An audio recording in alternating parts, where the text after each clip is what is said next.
Welcome to the Fellowship of the Script, the podcast where we dive deep into the craft, struggles, and stories of filmmaking. I'm your host, Eric Bowder. I'm Ben Escobar. Whether you're just starting out or you've been in the industry for years, this is the place for real talk about the art and business of film. Today, we're going to be talking about the current state of the film industry as of September 2025, where things are headed, the challenges creators are facing, and what opportunities are opening up.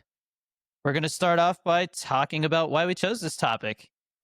So, the industry's been shifting rapidly. We had the strikes, the pandemic, the streaming wars seem to have come to an end. AI is a big debate right now, and it looks like there could be an indie resurgence. Ben, you want to talk about kind of how it's been for us? Yeah, definitely. I mean, rising up in the film industry and like trying to get your first big break in is so scattered right now that it feels like playing roulette, and you're just kind of hoping and praying no matter how many times you come back to the table and place more bets that like it's just going to get closer to your number, or at least on your color but not your number. And everyone's kind of feeling that way. The morale is honestly pretty low, and it's not helpful when you see things from big directors like Tarantino saying that this is the worst time in the history of film. And at the same time, there's an opportunity there for sure. And I think a lot of what Derek and I have discovered, and especially from the experience of like Pollo Loco and like several other projects we're working on, is that a UGC environment and sort of marketplace is what is at hand, I think, maybe hidden in plain sight and maybe progressively not so hidden. What I mean by that is user-generated content, meaning do-it-yourself stuff and homemade work is sort of the way to win right now. It's the way you go viral on TikTok. The more something looks professionally done, or like you're trying harder, or like it looks like an ad, it's not going to perform as well. But if you're making something that looks organic and true and human and like it's got nothing to prove, oftentimes that can be some of the most powerful stuff. So Yeah, I mean, it's really interesting to see. I have come across people who are trying to learn how to navigate through the way things are right now, and it seems like everybody's kind of got their own little boat and their own paddle and their own circumstances. Not there's no one single path anymore. It feels like you have to think outside the box, use your strengths to your advantage. So having a social media following is definitely becoming more and more of an important thing to have, and it's definitely been interesting for Ben and I to try to figure things out together. And I think the main thing that has helped me stay optimistic is just realizing that the only thing we can control is the quality of the work we put out, and how much of that passion we show. I think passion always trumps everything. Story trumps everything. And all you can do is keep going at it and being consistent about staying busy. And we're gonna get into kind of the real details of what's going on in the industry right now. Starting off with the streaming plateau. So the streaming wars are essentially over, from what people are saying.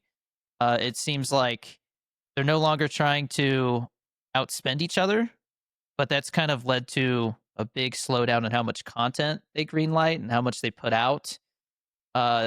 Subscriptions are kind of leveling out, so the streaming apps are actually starting to merge. So that's been really interesting to see.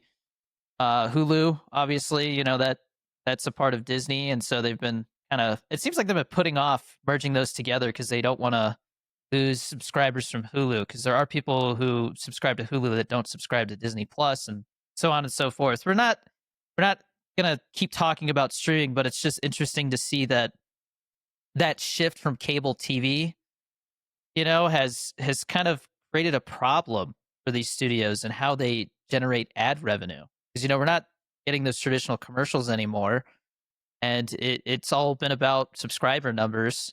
And so those having stalled out kind of leaves a question, like, where does it go from there?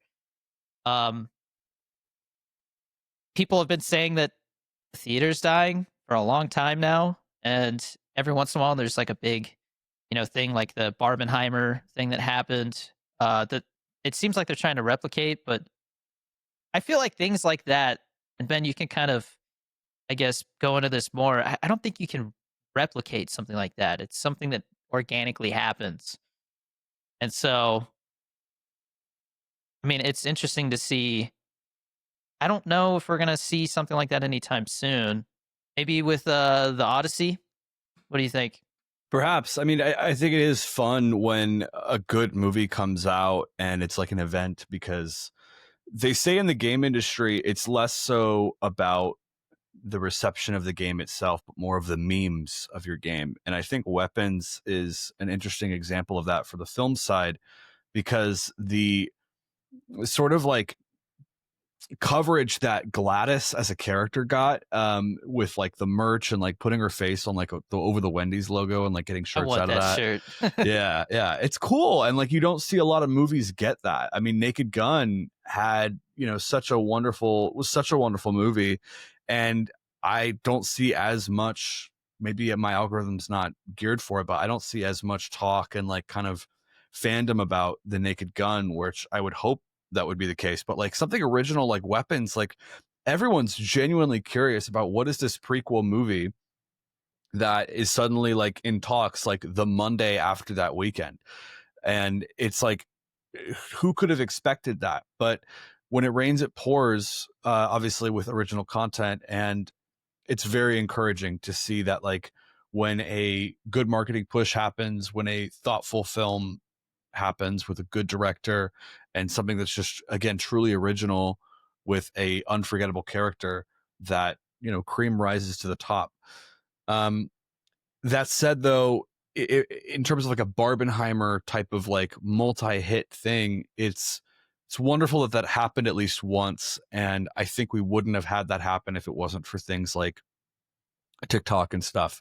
There's certain movies, I mean, you've seen this, where Despicable Me was like went crazy. It was Yeah. because of like that trend where you can go in suits. Obviously, the Minecraft movie with the chicken jockey and that whole theatrical experience. I mean, I participated in that very proudly, and it's that's so cool, because you wouldn't have had that in the age of social media, and hearing about somebody saying chicken jockey would have just been like a legend, like the fucking Skinwalkers or something like that. And nobody would have believed you at school.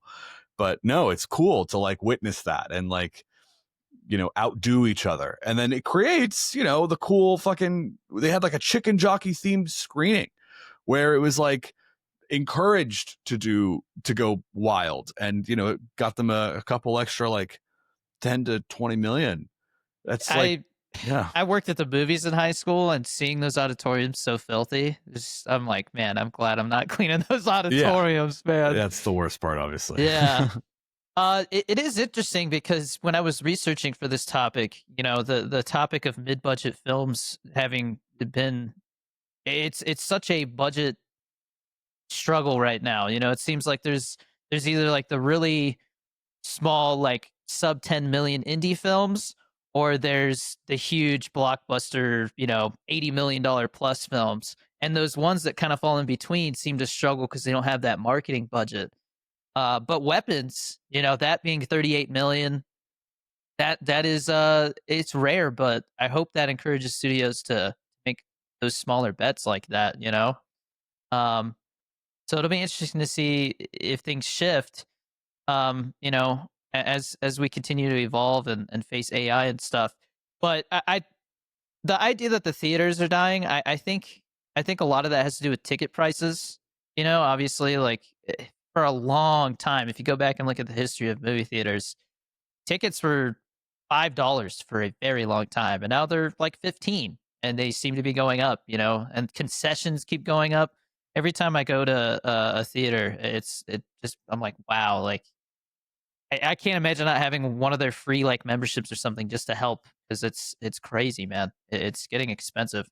And if you have a family, if there's like a huge family film like that, you're talking about dropping a couple $100 right there. That is not a cheap outing.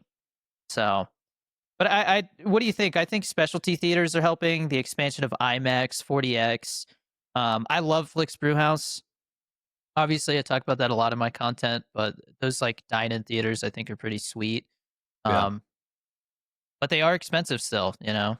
So That's true. I mean, enhancing the experience, like whether it's within the seats themselves, like making out like recliners being more common in theaters is important. But then also, like some theaters in LA have like full on beds or like couches. Then it's like I think the AMC Santa Monica 7 or something. I haven't been there myself yet, but I've heard that they have, you know, like full on, you can lay flat, um, which is really cool. And, you know, it's the difference of somebody going out to the movies, because you're not only just going for the movie itself, but you're going for the experience of like, I want the concessions. I want to just like lay down and eat some snacks and like just relax in a dark room for like 2 hours. And that's a really valuable experience to a lot of people. And you don't always need to have a, you know, must see movie to get people to do that. That said, that's not everybody. And the way you get more people to do that, I think, is by adapting with subscriptions and stuff like that. Like I have an AMC A-list subscription. I use that thing to death, and it pays for itself after 1.5 movies, or sometimes it's just one movie. Cause it's like almost $30. If I want to go see a Dolby movie or an IMAX movie, like that's almost $30, and then I'm paying another 30 for the popcorn, which is like, you know, one popcorn and then like two waters, one for me and my girlfriend, and we share the popcorn. It's just like, Jesus Christ, like how is that sustainable? You're so right. But I think what's also fun about it is, I think for you, Derek, I'd be curious to know like what made you want to work at the movie theaters, and was it just the love of like that magic that you felt like from memories you had there as a kid? 100%. And I think you know, obviously free movie tickets was really appealing to me. Sure. That Yeah. was yeah, that was my way to That's go to the fun. movies more. Um and I don't know, there's definitely something about, you know, waiting outside that auditorium to clean it and people are coming out and they're like talking and excited about what they saw, or they're like, that was awful, I shouldn't, you know, they're like Right. the opposite. But it's just interesting to hear the conversation. Um but to kind of shift gears and talking about more about, you know, these other topics, uh in terms of the current state of things, there it does seem like there's, you know, been this indie resurgence that I think we're hopefully going to have like a second wave of here as studios start to realize that these built-in audiences can kind of be like a bargaining chip in terms of trying to get a movie made, you know. um eh, at first they might be a little discouraged to give somebody, you know, $1 million to make a film, because they're like, What are you going to get out of that? You know, you don't have anything to market." But if it's a content creator who's got millions of followers, now you've got built-in marketing, so that is a game changer. So I hope we see more, and we are seeing more. We were just Ben and I were just talking before this about TIFF and Curry Barker's film, Obsession, which I can't wait to see now. Apparently Focus Features is talking about picking that up for 15 million, and I think the budget was around 1 million. So very Very interesting. exciting. Yeah. And obviously there's Chris Stuckman, which we'll talk about that a little bit later because I'm actually going to LA tomorrow. We're recording this on Sunday for that Packers screening, so it's going to be exciting to experience that. That's right. Because Neon picked that up. But you know, it seems like making films in terms of do it yourself is getting cheaper and more accessible. You know, it has been for like the last 15 years, but now it's really like you don't have an excuse to let money stop you from making something if you really want to do it and you have the passion. You know, there's crowdfunding, which I'm about to utilize here in January for my first feature. And again, social media marketing is starting to become, you know, more powerful than the traditional marketing uh, campaigns that they used to do. You know, um, AI in film. I hate talking about it because it's such a controversial thing. You know, some people think, just it's coming, so just let it do its thing. Other people are very oppositional towards it, which I am. I think we should hold off on letting that completely out of the box as long as we can. But we only have, you know, we don't really have that much control of how that happens. Um, the unions are still trying to regulate AI contracts. There's a lot of questions being raised about creativity and originality. We are going to talk more about AI in an episode soon. That'll be like a main focus because there's all kinds of case studies we can talk about and our own personal thoughts about that. Um, but more importantly, I think I've felt this myself, Ben. Content fatigue. Like these streaming Mm. platforms, up until recently, we're just putting out so much content, and so much of it felt so cookie cutter and low quality, or just rushed, that it just seems like audiences have gotten way more selective because they only have so much time. So word of mouth and authenticity seem to matter more than ever, which is really interesting. The international market has been interesting too, since productions have shifted over there. From production here in the U.S. has shifted overseas. I know Marvel is like filming all their stuff in the UK. They're filming Hmm. Spider-Man there right now. Whereas they were filming all their stuff in Georgia before that, so that's not cool. I obviously live in Albuquerque, where we have a really good tax credit program, and so we saw like a 55% drop here in like the last year in productions, which is rough. Especially as an actor too. It just feels like auditions, like the faucet just kind of turned off. It turned back on, but it's just trickling out. So that's obviously demotivating too. But it'll be interesting to see where that heads. You got anything you want to say about that before we have our ad break? I know I threw a lot out there, but No, not really. I mean, the AI stuff is difficult to like swallow, and I think a lot of studio heads saying that this is going to only make films better is probably worrisome because it's hard to trust that. And what does better mean, and what is a better quote unquote idea in their opinion? And I think it's obviously tied to numbers, and I think that's a great segue after like our ad break is sort of how everybody is tied to numbers right now, uh, rather than actual quality and risk. And that's like very present in why IP is such a cheat code in this industry, but then also like such a more than a cheat code, a Trojan horse, I think, in good ways and bad ways. But if AI being good to a studio head means, you can customize your own face or your friend's face in place of another actor and their performance on a big movie, like let's say I want to watch Jaws, but the main character's Derek, like that's going to be fun for me and maybe a few of his fans, but like that's not fun for the actor in Jaws or like any other thing like that. And that's like what is it, what becomes that? Are we just putting empty spaces in films now, or artists like who are individual people that can't be changed, are they now just like you know yeah, gone with the wind? there's so much we can dive into with AI in another episode. For example, the whole Wizard of Oz Las Vegas Sphere thing. Did you see that? Yeah, That is it's wild. crazy. They're literally changing the movie, you know? And it leaves a bad taste in my mouth, but I mean, you got to admit, like, there's some spectacle to that.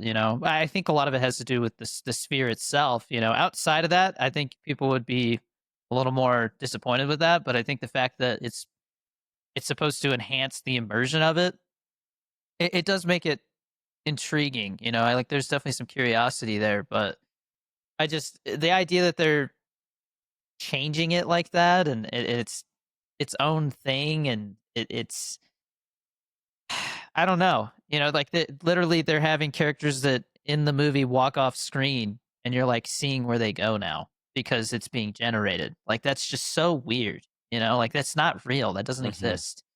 Um yeah, a lot we can talk about with AI. It's crazy what's happening, and it's only gonna evolve more rapidly. And so yeah, there's a lot we could dive into with that. But for our quick ad break, if you are watching this on YouTube, it is also available on Spotify and vice versa. It is coming to Apple Podcasts. I need to check on that. It's supposed to be approved soon. But the video version is both on Spotify and YouTube, audio only on Apple. You can follow our social media for updates and see what we're doing, I go by Danny Dorito 23 everywhere. Ben goes by Genie Boy or Real Ben Escobar, right? And we are still working on standalone accounts for the podcast. Join our Discord. It's completely free. Just don't cause drama. We talk about filmmaking and anything else we want to talk about in there. We also have special giveaways. We have a big milestone approaching 100 YouTube subs, so we'll be doing something special for that. Leave us a review on Spotify and join our Patreon for exclusive giveaways and opportunities to be a producer for as little as $1. You can even pay annually and save 15%. And it allows us to keep doing this podcast. So thank you. Big shout out to our patrons who do support us already. And big announcement here, G Fuel is not going out of business. In fact, they they kind of did a little marketing ploy here, but they rebranded. Obviously, they have the new logo, which you can see on this shaker here, but the new formula is what is the talk of town right now. It is smoother, less chalkiness, more antioxidants. It is just overall a much better drink. I did get to try it early, and it is a game changer. I think Wow. if you have had G Fuel in the past and maybe the chalkiness was kind of like something you didn't like about it, that is virtually gone now. So it's like drinking juice now. It is so smooth. Wow. Could you It's bring really some? impressive. I don't have any yet, and I don't think anything will show up today because it's Sunday. But Okay. uh, yeah, definitely. Once I do get some, I'll try to get you some, man. But Thanks, dude. use code Danny D for 20% off. Ton of new flavors are dropping. I'm actually drinking this new Dragon Ball Z kiwi lime flavor. It's called Perfection, and it is perfection, man. It's really good. Um, but moving on. Thank you for all the support. But let's talk about what this all means for filmmakers. Obviously, as we said, you can't rely on one traditional route anymore. You got to kind of build your own path. And so, Ben, if you want to kind of take us away here, talk about indie film and DIY filmmaking. Sure. So this is like another one of those things that we could just do a whole episode like on this specifically, but coming out of film school and like having this burning question of like, what do I need to go to the next step? There is so many crossed wires where it's like, you just need to make films. And like, that's not always the most helpful piece of advice. And some people will say, okay, don't listen to the people that say just make films. Really what you need to do is get a manager. But then to get a manager, you need to make films. But then also like, you've made the film, you try to court a manager, you try to court places where managers go because managers don't want you to approach them, they want to approach you organically. And it's now courting other places where they're going to accept your indie film, like Sundance. But Sundance won't accept you if you don't have a manager, or if you're like, not if you don't have a manager, that's not true, but like if you don't have like an established name, arguably, or if your movie is just like good, but not like, there's another movie that's like also good and it has this star in there that like people will come to see this movie for, and you don't really have stars despite it being the same quality level. It is this very, very difficult, crushing life cycle, I guess, of trying to put your art out there and do something you want to do. And a lot of what my experience has been in the most recent 2 years has been IP. And what I mean by IP is like intellectual property, or like optioning the rights to an established creative product, being a book, a video game, a short story, an article. I like video games, so I've optioned a few video games and I've set them up at studios. And it is amazing how the struggling Ben Escobar indie filmmaker who put all his money into his short film, not once, but twice, and maybe 3 times as well. And despite having a little bit of name drops with some labs or whatever, all of that is out the window when you say the words, I have an IP. And everybody at the highest level, I'm talking like you want a meeting with Amazon, you want a meeting with Netflix, you want a meeting with any big name drop possible, they will have to take it, because having an IP is some of the biggest leverage you can have in the industry and will get people to take you seriously. and they'll pretend like, your indie film was great and good all along, and that's so funny that it didn't. We must have missed it, man. Let me call my friend. I'm so sorry about Sundance or whatever festival. Let me call my friend, and I'll make sure it happens next time. That was a mistake on my part. It's just sleazy.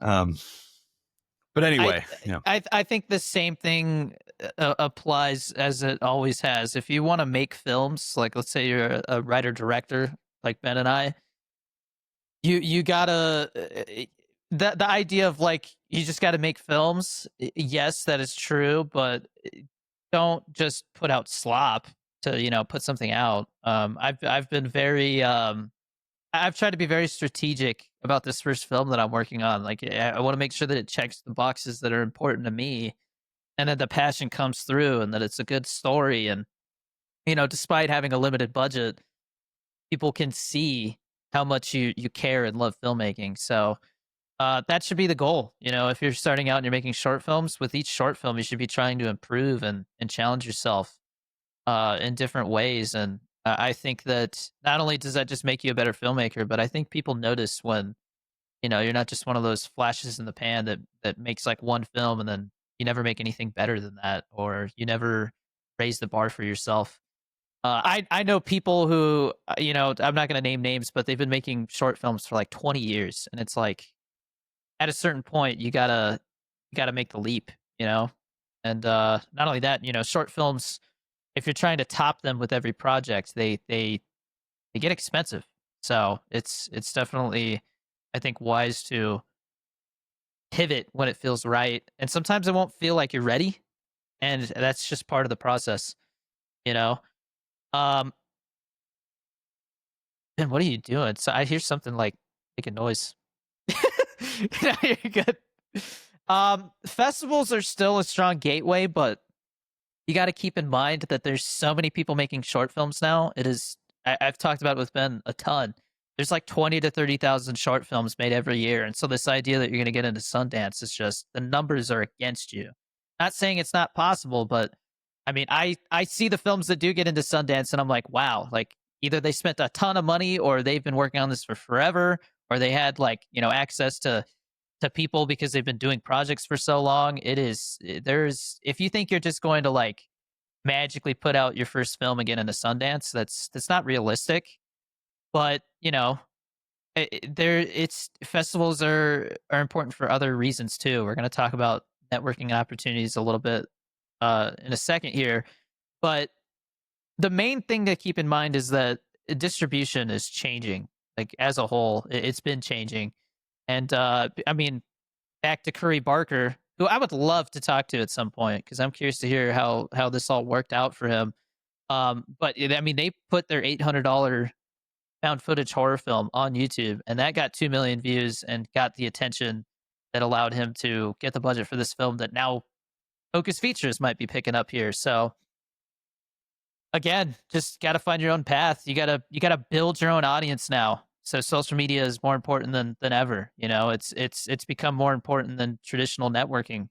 I can't stress how many times I've talked to people at these premieres, for big movies like Extraction 2 and Bullet Train and stuff like that. And as soon as it comes to the topic of like, can like let me see your Instagram or whatever it is, and they see how many followers I have, the conversation completely shifts. They take it way more serious, and I so that's one of the things that I think I'm most proud of is building that following that I have. And I think I like a lot of opportunities that you see people get, it comes down to timing. I think the pandemic really allowed me to grow my audience faster than you can now. But that's not to say that you can't start now, because it's the best opportunity is always now. You know, because it's a marathon, not a sprint. I don't know. I'm not going to speak for Ben here, but I mean, filmmaking to me is a lifelong pursuit. So every all those hours I put in and hard work that I put into strengthening my following or working on those next projects, it's to make my future self proud. That's the way I kind of frame it for myself. Agreed. Very Yeah, well I put. mean, Yeah, the best advantage right now is the fact that, we have there's so much flexibility in both art and business, like having that following allows you to kind of leverage that on the business side too. So use that to your advantage. I mean, 10,000 followers, like that's not nothing. That's 10,000 people who liked your content enough to click that plus button. So I have you seen I saw something on Instagram. I've seen a couple different iterations of this, but it was a video where somebody was like crying and they're like, my video only got 2,000 views on TikTok. And then it switched to like a picture of what 2,000 people looks like. And it's like, you're upset about that? 2,000 people is like amazing. You know what I mean? I I've think it's not just, seen that. That's crazy yeah, though. That's a really good way to yeah. put it. So it's that old saying, comparison is the thief of joy, right? Focus on yourself. And I think the rest will take care of itself, if you just keep improving. But onto the networking and opportunities section of this conversation before we kind of start to wrap things up. Ben, do you want to kick us off here? Sure. So networking events and festivals, we talked about that a little bit on the last episode. They're definitely back stronger and more potent after the strikes, and people are more optimistic and kind of more gloves off now, and it's a really good environment to put yourself in the occasion of meeting other people and getting advice, even as small as like something you'll hear just and forget in 5 seconds, or like someone you could really meet and stay in touch with. I've met many friends through networking events that like I forget, like that's how we met, and we'll stay in touch, and it's like a very valuable, friendship personally, but then also like business wise, there's a lot of different kind of spider webs that can kind of create and go towards in a really positive way. Um, the way I first got the advice of taking the leap of faith and actually trying to pursue acquiring an IP that I really cared about was through a networking event. I had met somebody that had optioned a video game that was very, very tiny, and he optioned it for $1. And I was thinking to myself, like, this guy, like, what? If he could do it, like, I can, because I wasn't taking a guy that seriously, I'll be honest. But I was like, if he could do this, I can. And I was like, can you, like, what do you think about this game? You know this game, right? He's like, oh, yeah. What you ought to do, dude, is nothing's going to happen if you don't try it. And you're just going to eat you alive every day if you just keep dreaming about it. You said you've been dreaming about it for like five years at this point. Like, dude, just do it. Just email the guy. And you're not going to get a response back, but it's good to just get it out of your system. And me doing that the next morning, out of like, favoring the chip on my shoulder about like me, kind of low-key being jealous about this guy doing a video game adaptation when I was like wanting to do the same. Actually, he was wrong. Like, I did get a response, and that was the first IP I acquired, and it was the first studio project I ended up setting up, and it was a wonderful process. But I would not have had that had I not gone to that networking event and just had that little moment. And there's things you don't expect happen there, and it's just good. It's good practice to talk about yourself and pitch yourself, hear yourself. Like, somebody starts ignoring you and it goes awkward. Like, that's good experience, because like you don't want to have that happen in front of a manager, like someone that's like really important for your career. So Yeah, and we can also do an episode on networking. I think communication is something that people find daunting. You know, I always tell people who say they have a hard time speaking to other people and networking. A lot of it is listening, and when you hear something that you can relate to, that's where you chime in and you find that connection, you know? And sometimes maybe you talk to somebody and they're super boring and they don't give you a lot to work with. And that's okay. Not every interaction is going to, turn into something.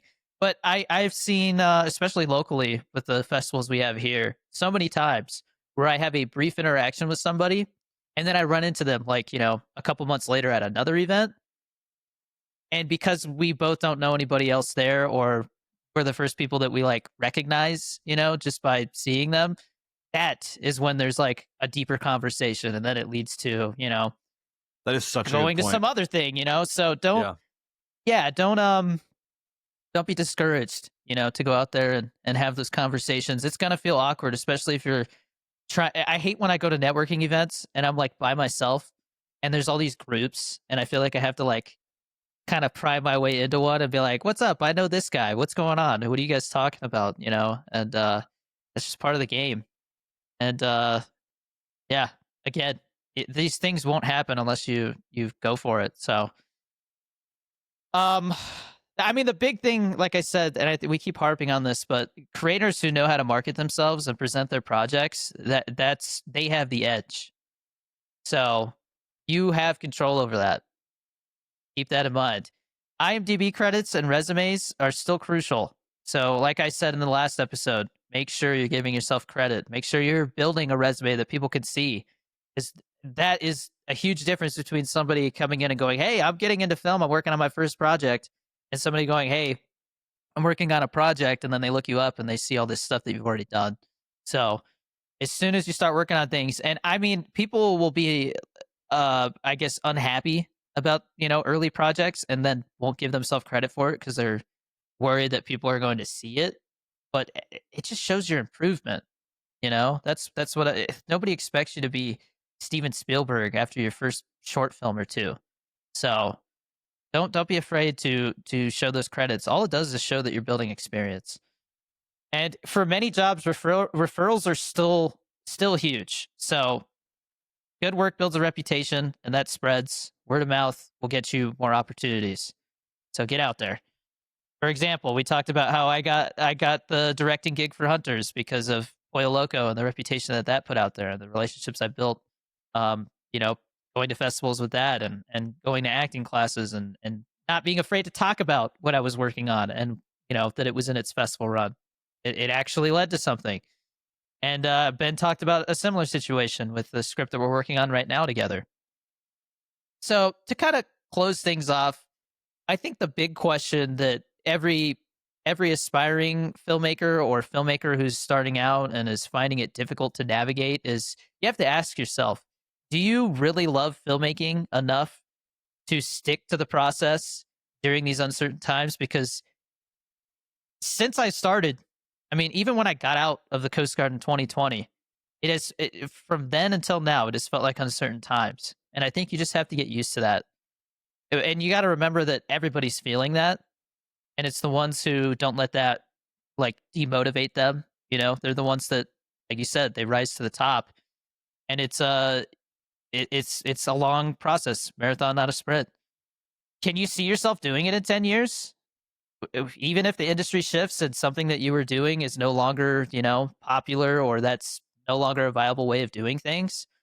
For example, I mean, I didn't experience this because I wasn't really into it yet, but I heard so many filmmakers at these festivals talk about how they're happy to be at festivals because for like 2 years there, 2 3 years, a lot of festivals went online only, and so that whole networking interaction thing was gone. But you still have a project that you got to put out there. So are you just going to not submit because it's not the same right now? No, you got to adapt, right?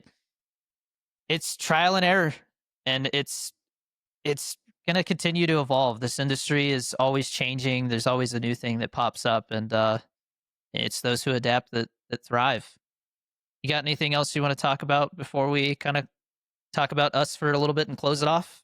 Sure. I think the last point I'd make about sticking with something is, can you see yourself being self-sustaining, and like, can you create the content yourself, and can you be your own accountability partner when there's nothing left?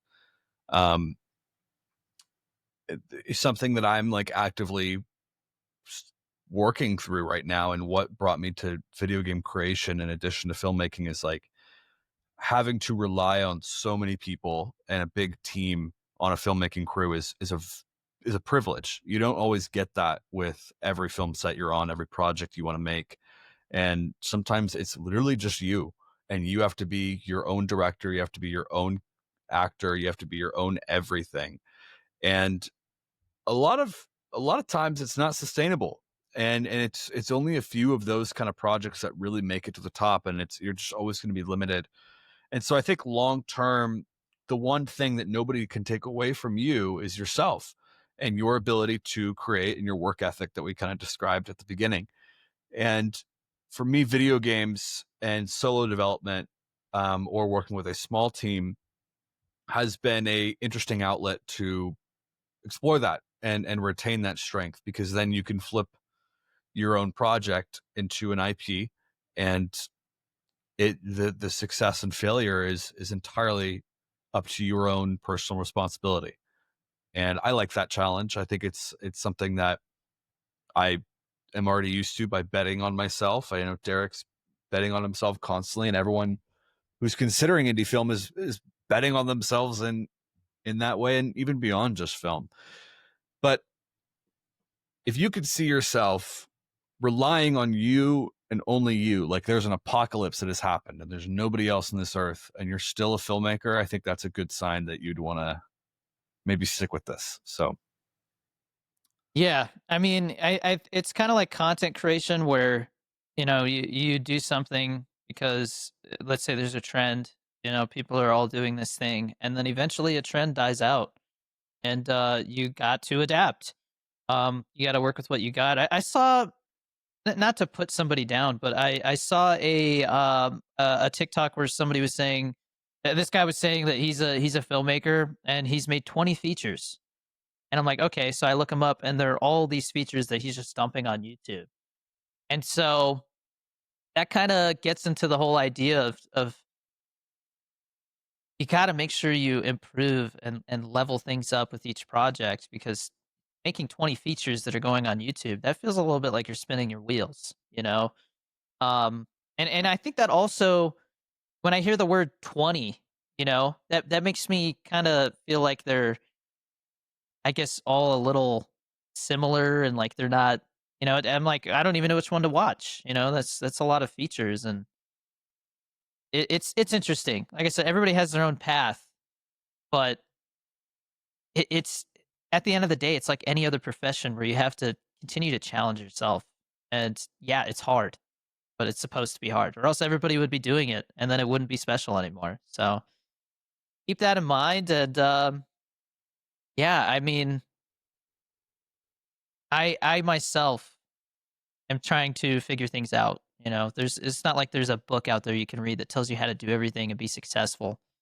But you can look at other people who are successful and see that they all started out with passion and a project that meant something to them, and that shined through. And then that one led to another one and another one and another one. And that's just the name of the game. So if you're thinking you're going to be like an overnight success, I'm not saying it's not possible, but I challenge you to reframe your mindset, because it seems like every case study that I see where somebody has some big surgence like that, it's always different, and it's always somebody using the resources they have currently. If you're one of those people who's saying, I want to make a short film, I don't have any money. Well, guess what? It looks like you need to write a short film for a $0 budget and figure it out. Because the other people who are figuring it out, they're not letting it stop them. So don't let it stop you. Or choose a different profession, because it's not going to get easier. Hate to break it to you, but filmmaking it's one of the hardest things I've ever done. There's so many moving pieces. And I mean, as a director, you are literally the leader steering the ship. So you can very easily steer it into the rocks. So, uh, yeah, it's the state of the industry is it's constantly changing, and I'm sure we'll make another episode like this in a year or something and see how things have changed. But um, yeah, we plan to do an episode uh in the next week or so that is kind of either a big news roundup, or maybe we will dive into AI already. But one of those, if we do one, the other one will come after the other probably. So stay tuned for that. Ben, what's one cool thing that happened this past week that you want to share? um, it's been a busy week, but I will say last night I just got to see Lurker finally, the Alex Russell film, the guy who was on Beef. He's directed a lot of the episodes of The Bear, and he made his first feature in a movie called Lurker. Absolutely knockout film. I think it's the best movie I've seen this year. It is one of the best movies I've seen. Just that was like a hot film from Sundance. I think, God, I want to say since like 2018. Just because like there's some hits where it's like, oh, that was good. I'll remember that one, And there's others where it is one you never forget and you always come back to and you'll always study. The last time I really remember feeling like this was 2018 for a film called We the Animals that won the next innovation category, and it's directed by Jeremiah Zagar, also fantastic. But Lurker is excellent. It's expanding. It is so. The less you know, the better. But it is just prime indie filmmaking, excellently edited. Everyone is on their A game. Every actor is doing great. The script is sharp as can be, and it is daring. And the ending is very daring, and it's it really makes you like. You ever have that feeling when you're like credits hit, and it's like such a gut punch that you're just like sitting there, and then before you know it, the fucking credits are almost over, and you're just like, what the Yeah. fuck? I You don't. hear like the other people around you just kind of like murmuring, like, "Oh my Yeah, gosh, like that was yeah. crazy! What an And like experience!" half the theater like stays and shares that same experience. It was that. Um, it was, yeah. I can't recommend it enough, and that was a really wonderful feeling to have. Um, yeah, almost like Uncut Gems level good. I don't know. Really, Yeah. I saw The Conjuring last rites, and that was Good. no, it was better than I expected. I honestly think it's my favorite since the first one, so I enjoyed that. Um, but one other thing that is cool this past week is I 2 days ago I wrapped Hunters officially, so I am getting Congratulations. I'm the drive with the master files are being handed off to me on Wednesday when I get back from LA, which is a good segue into one thing that we're looking forward to this next week. Ben, maybe I can speak for both of us here, but I'm flying to LA tomorrow. Ben and I are going to the Shelby Oaks backer screening because I'm a co-producer on it, and Ben and I did get to see like a early cut of the film, and so I think it's going to be interesting to see how it's changed now that Neon's picked it up and essentially doubled the budget. It'll be cool to see what they did with that. So I'll definitely do a vlog on that. So at Derek Bowder on TikTok, that's the first place to see that when it drops.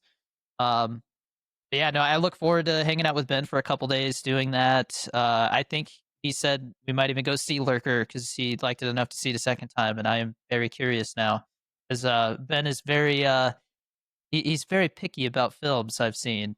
So uh, not no, I mean there's nothing wrong with that. I'm picky too, just in a different way.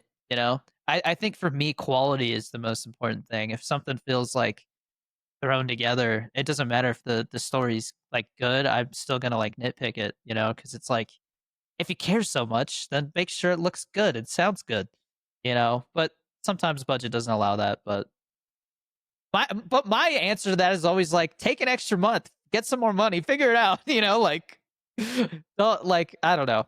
I guess I'm a quality snob. That's why I can't watch like uh those TV shows like CSI and all that stuff. It just feels so like cookie cutter thrown together. Um, I don't know. I don't want to go off on a tangent here at the end, but very much looking forward to going to LA and hanging out with Ben for a few days, and then coming back and getting my poster made for Hunters and cutting together a little trailer for the festivals and getting that off to festivals officially like off my plate in terms of workload, so I can really fully focus on this first feature, which I should start hearing feedback from this next week too. So excited for that. Wonderful. Yeah, big stuff happening. As you can see, Ben and I are always working on something. So that's the name of the game. But thank you for joining us for another episode of the Fellowship of the Script. As always, I'm Derek Bowder, I'm Ben Escobar. and we'll see you again soon for the next episode. Until then, keep creating, keep pushing, and keep telling stories that matter. Have a good one. See you guys.